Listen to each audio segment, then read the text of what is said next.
आज आपण एक मजेशीर लेख वाचणार आहोत. खरेदी पितृपक्षातील. पितृपक्षाला सुरुवात झाली की मला आईचे शब्द आठवतात.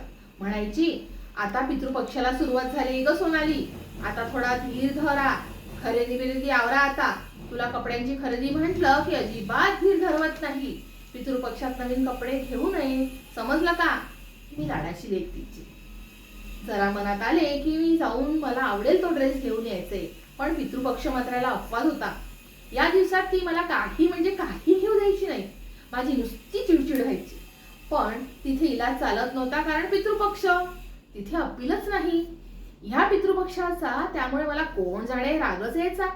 आईला विचारलं तर म्हणायची, कारण विरण काही विचारू नको ग, आम्हाला आमच्या आईने सांगितलं, आम्ही ऐकलं, आता तूही ऐक आणि बस. मी त्यावेळी खूप जणांना विचारले, पण समाधानकारक उत्तर काही मिळाले नाही. सगळ्यांचे म्हणणे एकच, पितृपक्ष अशुभ असतो, या दिवसात नवीन वस्तू घेऊ नये. दरवर्षी ऐकून ऐकून माझ्यातील नकळत माझ्या मनावर बिंबले गेले की पितृपक्ष अशुभ, खरेदी करणे टाळायचेच मी. पुढे लग्न झाले तेव्हा सासूबाईंनी पण हेच सांगितलं, सोनाली, पितृपक्षात खरेदी करू नको ग बाई, बरी नसते. त्यांनाही कारण विचारले तर त्यांचेही आईसारखेच उत्तर. माझे त्या उत्तराने समाधान होत नसे, पण वादविवाद नको म्हणून मी खरेदी करत नसे. आता मीही संसारात मुरले, स्वतःची विचारशक्ती वाढवली, दरम्यान बरीच पुस्तके वाचली, परंतु त्या कशातही पितृपक्षात केलेली खरेदी अशुभ असते असे लिहिलेच नव्हते. आणि तेवढ्यात श्री शरद उपाध्ये यांची मुलाखत ऐकली. त्यात त्यांनी इतके सुंदर विवेचन केले होते पितृपक्षाचे की त्याच्याबद्दलचा माझा दृष्टिकोनच बदलत गेला. इतक्या वर्षात न मिळालेले उत्तर मिळाले. पितर आपलेच आहे, ते कशाला आपले आहे अहित करतील, आणि तेही एका खरेदीसाठी. आता मात्र मी ठरविले की यंदा मी पितृपक्षात खरेदी करणार. काय वाईट होईल ते माझे मी पाहून घेईल.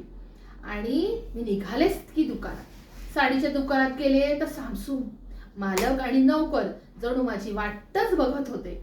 एरवी त्यांना आपल्याकडे बघायला फुरसत नसते, ते आज रिकामे बसले होते, त्यामुळे माझे स्वागत अगदी जोरदार झाले. स्वतः मालक आले आणि माझ्या स्वागताला आणि म्हणाले, बसायला खुर्ची दिली. ए वसंता, पाणी आण रे मॅडमला, थंड आण रे, आणि एसी लाव. मालकांनी वसंताला ऑर्डर दिली. मला अगदी स्पेशल असल्यासारखं वाटलं. हा मॅडम बोला, काय दाखवू आपल्याला? सिल्क घेणार की कॉटन घेणार? ट्रॅडिशनल दाखवू की फॅन्सी दाखवू? भरपूर रेंज आहे आपल्याकडे मॅडम, असे म्हणून मालक स्वतःच साड्या दाखवायला लागले. मी पण भरपूर प्रकारच्या साड्या पाहून घेतल्या. म्हटले, चान्स का सोडायचा, दाखवतायत तर एवढ्या प्रेमाने तर पाहूनच घ्या. साड्या बघता बघता सहज चौकशी केली त्यांच्याकडे. काय हो, आज इतकी सामसूम काय या दुकानात? एरवी किती गर्दी असते तुमच्याकडे गिऱ्हाईकांची. काय सांगू मॅडम, पितृपक्ष का म्हणतात तो सुरू आहे ना, या वक्ताला कोणच खरेदी नाही करत, मग सुमसानच राहील ना दुकानात. मालकाने उत्तर दिले.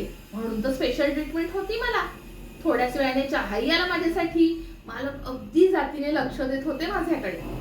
मला अगदी व्हीआयपी असल्यासारखं वाटत होते. मी यथेच्छ भाव खात साड्या बघितल्या, साड्या सिलेक्ट झाल्या. मग मोर्चा वळवला तो ड्रेस मटेरियलकडे. तसे मालक आणखी खुश झाले. झाडून सगळे दुकानच जणू मी बघितले, पण मालक न कंटाळता आनंदाने दाखवित होते आणि मी सावकाशीने एक एक कपडा बघत होते. एरवी घाई करणारे, परंतु आज त्यांच्याकडे वेळच वेळ होता. आणि पितृपक्ष आलेले गिऱ्हाईक ते कशाला हो हातचे जाऊ देत आहे. मस्त आरामात खरेदी करून मी दुकानाबाहेर पडले तर मालकाने त्यांच्या गजूला माझ्या पिशव्या धरायला सांगितल्या आणि रिक्षापर्यंत पाठविले. मला खरेच व्हीआयपी असल्याचा फील आला. मी मनसोक्त खरेदी करून समाधानाने घरी आले. शरद उपाध्याय जे बोलले होते त्याची प्रचिती आली होती मला आज. ते म्हणाले होते, खरं तर खरेदी पितृपक्षातच करावी, कारण दुकानदार रिकामे असतात, त्यांनाही गिऱ्हाईक असल्याचा आनंद होतो. ते आपले आगत स्वागत चांगल्या प्रकारे करतात, आपल्याला फुल अटेंड करतात. एरवी आपल्याकडे दुर्लक्ष करणे आपल्याकडे पूर्ण लक्ष देतात. बरे, खरेदी केल्याने माझे काही नुकसानही झाले नाही. मी नंतर बराच काळ स्वतःला तपासत होते की काय वाईट घडतंय का म्हणून, पण तसे काहीच घडले नाही. मग मात्र माझा पूर्ण विश्वास बसला उपाध्यायांच्या विवेचनावर. त्यांच्या म्हणण्यात तथ्य आहे हे समजले. आतापर्यंत उगाचच पितृपक्षाला नावे ठेवीत होते आपण. आता मात्र लक्षात आले की पितृपक्ष काही अशुभ नाही, तर तो आपल्या पूर्वजांच्या आठवणींना उजाळू देणारा पंधरवडा. आणि आपले पूर्वज आपलेच कशाला हो वाईट करतील, नाही का? या दिवसांबद्दल जी काही रूढ विचारसरणी आहे ती बदलायला हवी. योग्य तेच पुढच्या पिढीला सांगितले गेले पाहिजे, तरच आजची पिढी आपल्या पूर्वजांचे आनंदाने स्मरण करतील. नाहीतर त्यांच्याबद्दल उगाचच अनादर निर्माण होईल आजच्या मुलांच्या मनात, नाही का?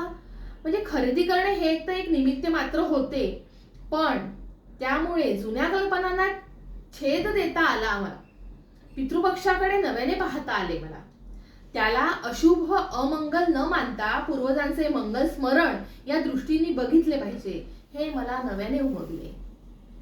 धन्यवाद.